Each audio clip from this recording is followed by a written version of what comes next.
আসসালামু আলাইকুম। আজকে আবারও আপনাদের মাঝে একটা ভয়ংকর ভানের বিদ্যা নিয়ে আলোচনা করব। তো আজকে যে বিদ্যাটা নিয়ে আলোচনা করব এটা একটা মরণ বিদ্যা। যে বিদ্যাটার মাধ্যমে যে তাবিজটার মাধ্যমে শত্রুকে মেরে ফেলা যাবে একেবারে। এই তাবিজটা যদি আপনি কারো জন্য করেন, তাকে প্যারালাইসিস করা বা পঙ্গু করা এগুলা সম্ভব না। এটা একেবারে মেরে ফেলা তাবিজ। তো যারা প্যারালাইসিস করতে চান বা পঙ্গু করতে চান বা বিভিন্ন ক্ষতি করতে চান তারা এটা কইরেন না। কারণ এটা করলে শত্রু বাঁচার কোনো উপায় থাকবে না। তো ভিউয়ার্স, যারা অনেকদিন থেকে শত্রুর অত্যাচার সহ্য করতে, করতে দেওয়ালে পিঠ ঠেকে গেছে। এখন এই শত্রুটাকে মারতে না পারলে আপনার নিজের জীবন মনে করেন বিপদগ্রস্ত বা আপনার নিজের মরা লাগবে। এরকম অবস্থা হয়েছে। আবার অনেক সময় আমি শুনি মানুষ ফোন দিয়ে আমাকে বলে যে, "ভাই, একটা লোকের জন্য আমাদের ৫ জন লোকের মরার অবস্থা। একটা লোকের জন্য ৫ জনের মরা লাগে।" তো সেই ক্ষেত্রে সেই ব্যক্তিটাকে মারা ওয়াজিব হয়ে যায়। তো যারা মারতে চান বা এগুলা মারার জন্য বিভিন্ন তান্ত্রিক কবিরাজের কাছে যায় ধোঁকা খাইতে, খাইতে এখন আপনি হতাশ। এখন আর কোনোভাবেই পাইতেছেন না তার সাথে। অযথায় টাকা, পয়সা, শ্রম এগুলা বৃথা গেছে। তো তাদের জন্য বলব আপনারা এটা নিজেরাই করতে পারেন। কারণ এটা ১০০% একটা কার্যকরী একটা তাবিজ। তো যারা করবে তারা আগেই বুঝে শুনে সিদ্ধান্ত নিবেন যে আসলে আপনারা করবেন কিনা। কারণ এটা কিন্তু শত্রু বাঁচার কোনো উপায় নাই। এটা আমি আগেই বলে দিছি। যারা একেবারে মেরে ফেলতে চান তারাই করবে। আর এই তাবিজটা খুবই কার্যকরী একটা তাবিজ। একবারে ১০০% কার্যকরী আমি বলে দিতে পারি।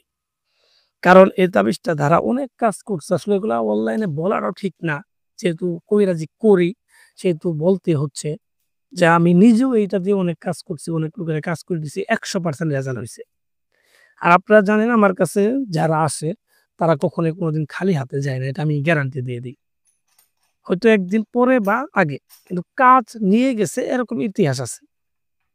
আমার কাছে আইসি একটা লোক মনে করেন খালি হাতে গেছে এরকম ইতিহাস নাই। তো যাই হোক নিজের কথা নিজে আমি না বলি, তাবিজের কথা বলি। তো যারা 100% রেজাল্টের জন্য আগ্রহী তারা আমার এই তাবিজটা করবেন। তো কিভাবে করবেন আমি বিস্তারিত এই ভিডিওতে বলে দিব। আপনাকে কি করতে হবে? ধৈর্য ধরে আমার ভিডিওটা ফুল দেখতে হবে। ফুল দেখতে হবে এবং আমার কথাগুলো আপনারা মনোযোগ দিয়ে শুনতে হবে। তাহলেই কিন্তু আপনি নিজে এটা করতে পারবেন। তো যাই হোক আমি কথা না বাড়াইয়ে তাবিজের যে নিয়মটা আমি আপনাদের বলে দিচ্ছি আপনারা এই নিয়মেই করবেন। এই তাবিজটা লিখবেন যেকোনো একটা শুক্রবারে। শুক্রবারে জুমার আজান দিবে ওই টাইমে এই তাবিজটা লিখতে হবে। তো বলবেন ভাই আমি কি নামাজ পড়বো না বা এই তাবিজটা করলে কুফুরি তাবিজ আপনি নামাজ পড়লেই কি না পড়লেই কি। তো শুক্রবারের দিন এক পাশে আজান হবে, আরেক পাশে এই তাবিজটা ঘরে বসে একা কোনো লাইট জ্বালাবেন না, ঘরের দরজা জানালা বন্ধ করে একটা মোমবাতি জ্বালায় তাবিজটা লিখবেন। তাবিজটা লিখবেন পূর্ব দিক করে জায়নামাজ বিছিয়ে লিখবেন। সামনে আগরবাতি মোমবাতি জ্বালায় লিখবেন এবং তাবিজটা লিখবেন কার উপরে? তাবিজটা লিখবেন ভুজ পাতার উপরে। ভুজ পাতা কিনতে পাওয়া যায়। ভুজ পাতার উপরে তাবিজটা লিখবেন এবং লিখার জন্য যে কালি বেই হবে এটা আপনি যেকোনো কলমের কালি, লাল কালি, যেকোনো কলমের লাল কালি দিয়ে তাবিজটা আপনি লিখবেন ভুজ পাতার উপরে। লিখার পরে আপনি যে শত্রুর জন্য করতেছেন তার নাম, তার বাবার নাম লিখে দিবেন। তাবিজের মধ্যে তার নাম, তার বাবার নাম লিখে দিবেন এবং অপর পৃষ্ঠায় লিখে দিবেন আপনি শত্রু মানে মারা যাক, মারা যাক এটা ৩ বার লিখে দিবেন। লিখে দেওয়ার পর আপনি কি করবেন? এই তাবিজটার মধ্যে বিষাক্ত সাপের দাঁত দিবেন। বিষাক্ত সাপের দাঁত, হ্যাঁ? তারপর আপনার শুয়োরের যে আপনার পশম আছে, এই পশম এইগুলা এই তাবিজের মধ্যে দিবেন। ২ টা তাবিজ লিখবেন, ২ টার মধ্যে এগুলা দিবেন। অল্প, অল্প করে দিবেন। দেওয়ার পরে এটাকে সুন্দর করে আপনি বলটাবেন।